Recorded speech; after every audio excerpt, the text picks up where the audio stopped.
ರಾಜ್ಯದಲ್ಲಿ ಸಾಮಾಜಿಕ ಶೈಕ್ಷಣಿಕ ಸಮೀಕ್ಷೆ ಮಂದಗತಿಯಲ್ಲಾಗ್ತಾ ಇದೆ. ಹಾಗಾಗಿ ಚುರುಕು ಮುಟ್ಟಿಸೋದಕ್ಕೆ ಸ್ವತಃ ಅಖಾಡಕ್ಕಿಳಿದಿದ್ದಾರೆ ಸಿಎಂ ಸಿದ್ದರಾಮಯ್ಯ. ಗೃಹ ಕಚೇರಿ ಕೃಷ್ಣಾದಲ್ಲಿ ಸಿಎಂ ಸಿದ್ದರಾಮಯ್ಯ ವಿಡಿಯೋ ಕಾನ್ಫರೆನ್ಸ್ ಸಭೆಯನ್ನು ಮಾಡ್ತಾ ಇದ್ದಾರೆ. 5 ಇಲಾಖೆಗಳ ಸಚಿವರು, ಜಿಲ್ಲಾಧಿಕಾರಿಗಳು, ಸಿಇಒಗಳ ಜೊತೆ ಸಭೆ ಆಗ್ತಾ ಇದೆ. ಸಮೀಕ್ಷೆಯಲ್ಲಿ ಆಗ್ತಾ ಇರುವ ಲೋಪದೋಷಗಳಿಗೆ ಪರಿಹಾರ, ಸಮೀಕ್ಷೆ ನಿರಾಕರಿಸುವವರ ವಿರುದ್ಧ ಕ್ರಮದ ಬಗ್ಗೆ ಚರ್ಚೆ ಆಗ್ತಾ ಇದೆ. ಹಿಂದುಳಿದ ವರ್ಗಗಳ ಇಲಾಖೆ, ಕಂದಾಯ, ಶಿಕ್ಷಣ ಇಲಾಖೆ, ನಗರಾಭಿವೃದ್ಧಿ ಇಲಾಖೆ, ಪೌರಾಡಳಿತ ಸಚಿವರು ಕೂಡ ಈ ಸಭೆಯಲ್ಲಿ ಭಾಗಿಯಾಗಿದ್ದಾರೆ. ಅವ್ರಿಗೆ ಗೊತ್ತು ಇದೇ ರೀತಿ ಸಾಗಿದ್ರೆ 1.5 ತಿಂಗಳಾದರೂ ಬೇಕಾಗುತ್ತೆ ಕನಿಷ್ಠ ರಾಜ್ಯದಲ್ಲಿ ಇದು ಮುಕ್ತಾಯ ಆಗೋದಕ್ಕೆ. ಇವರು ಟಾರ್ಗೆಟ್ ಇಟ್ಕೊಂಡಿರೋದು ಅಕ್ಟೋಬರ್ 7ನೇ ತಾರೀಕು ತನಕ. ಆಗದೇ ಇಲ್ಲ. ಮತ್ತು ಸಿಬ್ಬಂದಿ ಕೊರತೆ ಇದೆ. ಸಿಬ್ಬಂದಿ ಕೊರತೆ ಒಂದೇ ಅಲ್ಲ, ಸರ್ವರ್ ಪ್ರಾಬ್ಲಮ್ ಇದೆ. ಆಮೇಲೆ ಮನೆಗಳಿಗೆ ಹೋದಾಗ ಜನ ಕೋಆಪ್ರೇಟ್ ಮಾಡಲ್ಲ. ಒಂದೊಂದು ಮನೆಯಲ್ಲಿ 2 ಅವರ್ ಆಗಿಬಿಟ್ರೆ ಏನು ಮಾಡ್ತೀರಾ? ಅಪ್ಲೋಡ್ ಆಗ್ತಾ ಇಲ್ಲ ಡೇಟಾ.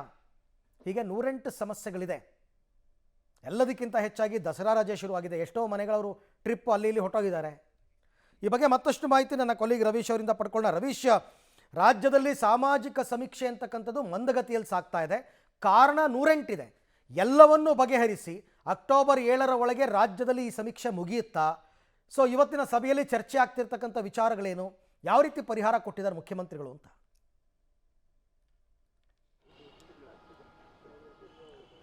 ಅರವಿಂದ್, ಖಂಡಿತವಾಗಿಯೂ ಕೂಡ ಎಲ್ಲೋ ಒಂದು ಕಡೆ ಇನ್ನೊಂದು 12 ದಿನ 11 ದಿನದಲ್ಲೂ ಕೂಡ ಸಮೀಕ್ಷೆ ಮುಗಿಯೋದಕ್ಕೆ ಆಗೋದಿಲ್ಲ, ಅದು ಡೌಟ್ ಕೂಡ. ಹಾಗಾಗಿ ವಿಸ್ತರಣೆ ಮಾಡುವಂಥ ಸಾಧ್ಯತೆ ಕೂಡ ಹೆಚ್ಚಳವಾಗಿರ್ತಕ್ಕಂಥದ್ದು.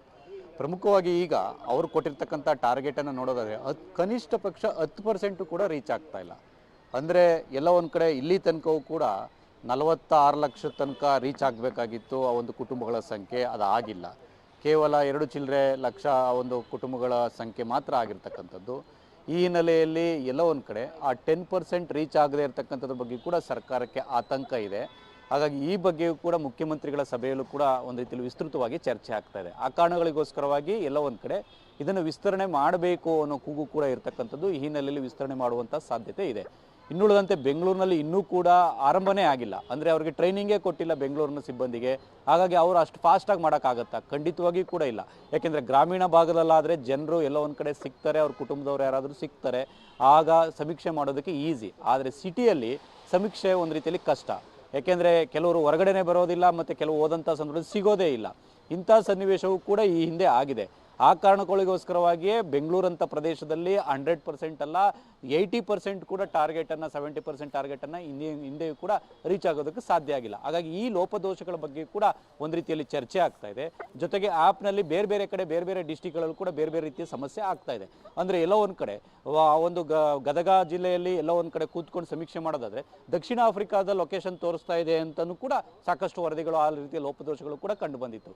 ಈ ಹಿನ್ನೆಲೆಯಲ್ಲಿ ಈ ರೀತಿಯ ಲೋಪದೋಷಗಳನ್ನು ಸರಿಪಡಿಸಿಕೊಂಡು ಮುಂದೆ ಸಾಗಬೇಕಾಗತ್ತೆ.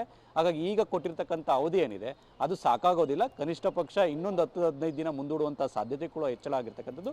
ಈ ಬಗ್ಗೆ ಕೂಡ ಈ ಒಂದು ಮುಖ್ಯಮಂತ್ರಿಗಳ ಸಭೆಯಲ್ಲಿ ಚರ್ಚೆ ಆಗ್ತಾ ಇದೆ. ಹಾಗಾಗಿ ಇನ್ನು ಕೆಲವರು ಎಲ್ಲೋ ಒಂದು ಕಡೆ ಸಮೀಕ್ಷೆಯಲ್ಲಿ ಭಾಗವಹಿಸೋದಿಲ್ಲ ಅಂತ ಯಾರು ಹೇಳ್ತಾರೆ ಅವರ ವಿರುದ್ಧವೂ ಕೂಡ ಶಿಸ್ತು ಕ್ರಮವನ್ನು ತೆಗೆದುಕೊಂಡು ಅವರ ಹತ್ರ ಸಮೀಕ್ಷೆ ಮಾಡಿಸಿ ಅಂತ ಕೂಡ ಇವತ್ತಿನ ಸಭೆಯಲ್ಲಿ ಕಟ್ಟುನಿಟ್ಟಾಗಿ ಆದೇಶ ಕೊಡ್ತಾ ಇರತಕ್ಕಂಥದ್ದು. ರೈಟ್, ಥ್ಯಾಂಕ್ ಯು ರವೀಶ್, ತಮ್ಮ ಎಲ್ಲ ಮಾಹಿತಿಗಾಗಿ ಧನ್ಯವಾದ.